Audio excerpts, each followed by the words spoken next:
Olá pessoal, tudo bem? Para quem não me conhece, meu nome é Felipe de Souza, sou doutor, psicólogo, e nesse vídeo eu vou comentar com vocês sobre o que a gente poderia chamar de um vício ou de uma dependência nas redes sociais.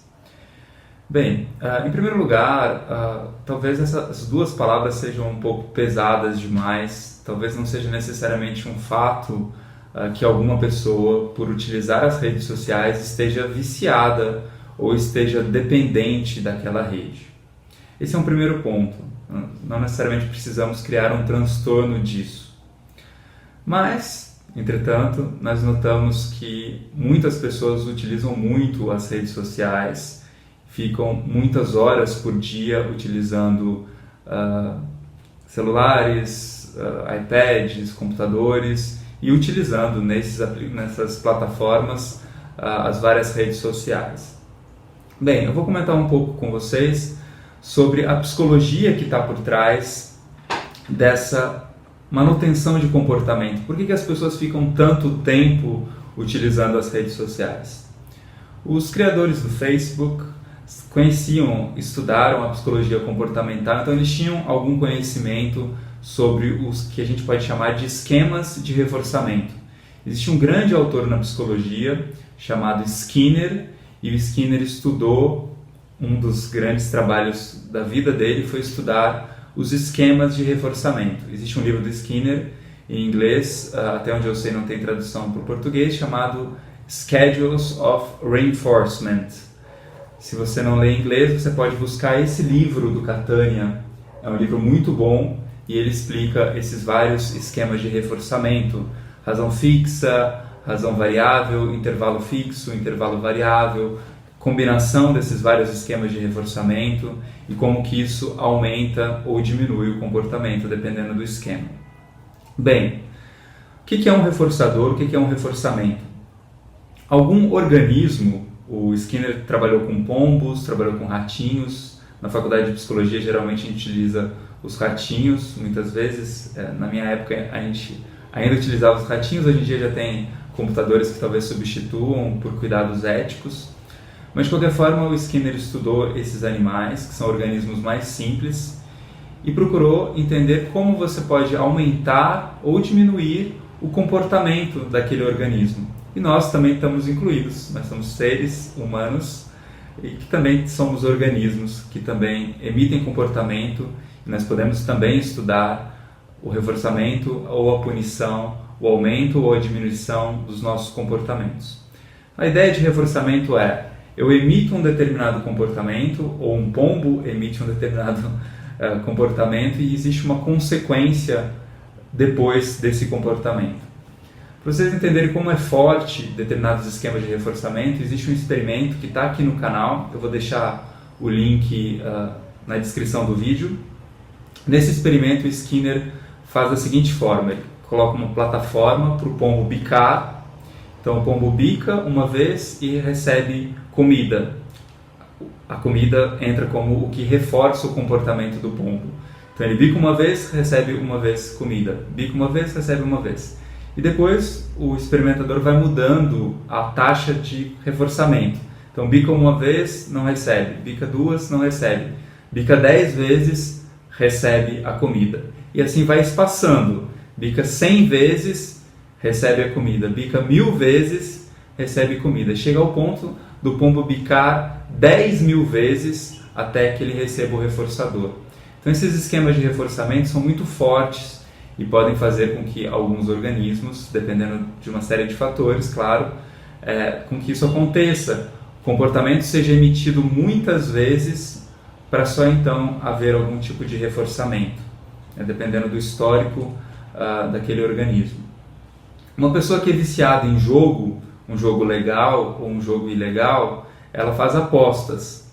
De vez em quando ela recebe o prêmio, e aí isso faz com que ela fique viciada, porque ela nunca sabe a taxa de resposta, qual vai ser para ela receber o reforçador. Então isso também mantém o comportamento durante muito tempo. A pessoa pode ficar viciada. Ela emite o comportamento de apostar muitas vezes e ela não sabe, às vezes ela é reforçada. E tudo bem, ela recebe o reforçador. Depois ela continua apostando e depois ela recebe o reforçador. O Skinner dá outro exemplo do pesquisador, do acadêmico, que no começo lá da história dele, provavelmente ele foi muito reforçado pelos professores. Faz um trabalho, recebe elogio, recebe um excelente, faz uma prova, recebe um muito bem, os pais elogiam, e assim vai indo. Com o tempo, com a carreira acadêmica, mestrado, doutorado, pós-doutorado, às vezes leva 2, 3 anos de estudos para publicar um artigo para então receber o reforçamento. Então, isso também é um esquema muito parecido com o jogo, por exemplo, o Skinner dá esse exemplo também. Então, isso que eu estou falando são esquemas de reforçamento, são formas de você estudar como aumentar o determinado comportamento ou como diminuir. Diminuir, no caso, é o estudo da punição. Os criadores, como eu falei, do Facebook, eles conheciam esses esquemas de reforçamento.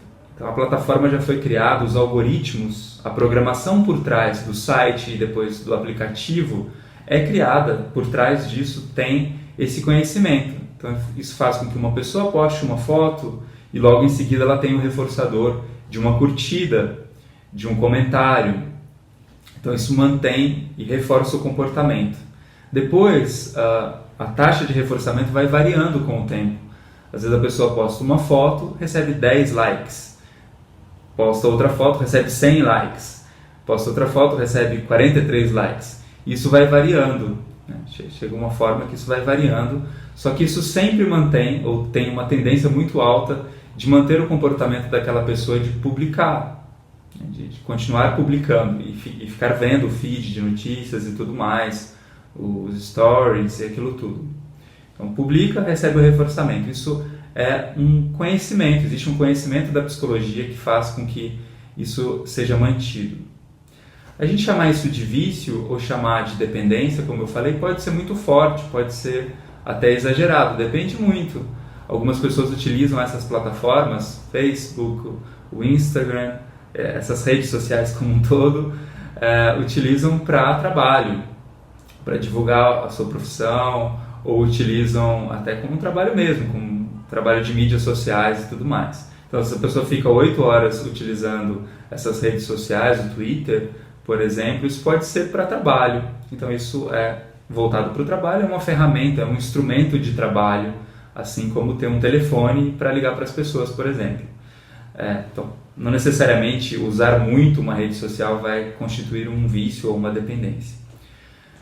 Atualmente, as pessoas têm ficado muito preocupadas com isso, com a quantidade de uso, o tempo de uso que as sociedades, os grupos sociais têm utilizado. As pessoas têm utilizado muito os celulares. E tem, então, várias iniciativas para que esse uso seja mais equilibrado, que seja mais adequado socialmente, mais adaptado à nossa realidade de verdade.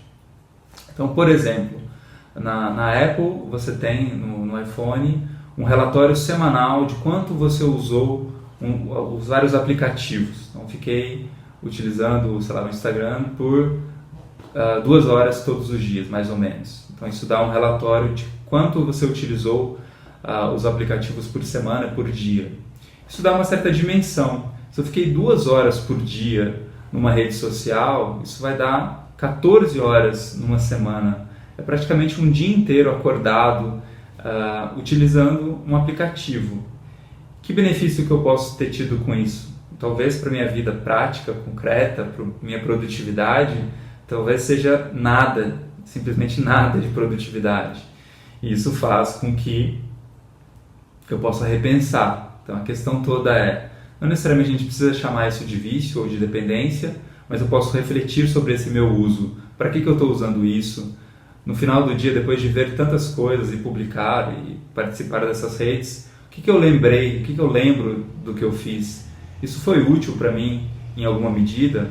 Muitas vezes também a gente fica vendo muitas notícias negativas, né, através dessas redes sociais, porque as outras pessoas estão postando também críticas ao governo e coisas assim.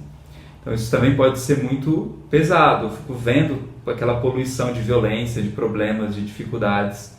Isso também pode ser totalmente prejudicial para a minha saúde física e mental. Considerando tudo isso, se você deseja talvez diminuir o uso, existem 2 estratégias. E essas estratégias são bem parecidas com o tratamento para dependência química, por exemplo. Existe uma estratégia que é de uma total abstinência. Então, existe uma prática de mindfulness, no nosso curso aqui gratuito de mindfulness, das práticas informais de mindfulness que você encontra numa playlist aqui no nosso canal, existe uma das práticas que é o jejum de mídias, que consiste em você ficar uma semana inteira sem utilizar nenhuma das redes sociais, e se você puder também, diminuir todo o uso do celular, como e-mail, WhatsApp, não ver TV, não ver jornais. É um jejum mesmo, só que é um jejum de mídias. Não ler revistas, não se preocupar com as notícias durante aquela semana. Uma semana sem. Isso é uma abstinência total ou quase total, dependendo, talvez, se você precisa utilizar alguma dessas ferramentas para o trabalho. Essa é uma estratégia. Muito interessante de fazer essa prática, porque você nota realmente que você fica com mais tempo. Você pode fazer outras coisas que você acha que talvez você não tivesse tempo para fazer. Isso é bem interessante. Outra coisa é que nós ficamos muito preocupados e muito nessa coisa toda das notícias ruins. Então, se você fica uma semana longe, isso também te dá mais paz, mais tranquilidade, mais serenidade, até mais otimismo sobre a vida. Esse é um outro reflexo. E você tem mais tempo, né? Se você fica 2 horas numa rede social por dia, você vai ter 14 horas numa semana. Você pode ir somando isso por mês, por ano. É bastante tempo, dá para você aprender uma outra língua, dá para você aprender uma outra habilidade, ter mais contato com a sua família, enfim, com seus amigos. Utilizar esse tempo para fazer coisas que talvez possam ser mais próximas dos seus valores pessoais e que façam mais sentido para você. Então essa é uma estratégia, uma abstinência durante uma semana. Você pode fazer uma abstinência de mídias durante um mês, por exemplo, deletar os aplicativos do celular durante um período que você quiser. Tem pessoas que fazem isso durante um ano e sobreviveram, continuam bem e relatam que foi uma experiência bem rica também ficar distante de tudo isso por um tempo. Outra estratégia é tentar diminuir o uso. Então você utilizar as redes sociais com mais equilíbrio. Então, ao invés de eu utilizar 2 horas por dia, eu posso colocar um tempo, né? O próprio aplicativo, no caso da Apple, eu acredito que no Android também tem alternativas para isso, que ele marca um limite de uso. Então, eu vou utilizar o Facebook durante meia hora apenas por dia. Meia hora é um tempo que eu acho ok, meia hora é um tempo que talvez seja um tempo que eu gostaria de dedicar para me divertir, para fazer alguma coisa, para passar o tempo. Então eu posso marcar meia hora, o próprio aplicativo ou o próprio sistema operacional aí mostra para você que você já atingiu o seu limite de tempo e aí você não utiliza mais durante aquele dia. Essa é uma outra estratégia. Então são essas 2 básicas estratégias para a gente diminuir uma dependência, uma abstinência total, ou que a gente pode chamar, no caso da dependência química, que a gente chama de redução de danos, uma tentativa de diminuir esse uso de maneira mais estável com o tempo, né? Vai diminuindo, até que eventualmente talvez esse uso possa cair para um nível muito baixo, não prejudicial, ou então até para o zero mesmo, para uma abstinência. Se você tiver dúvidas, sugestões para novos vídeos, se você tiver comentários, escrevam aí. O nosso site é psicologiamsn.com e até o próximo vídeo, pessoal. Um grande abraço, até logo mais.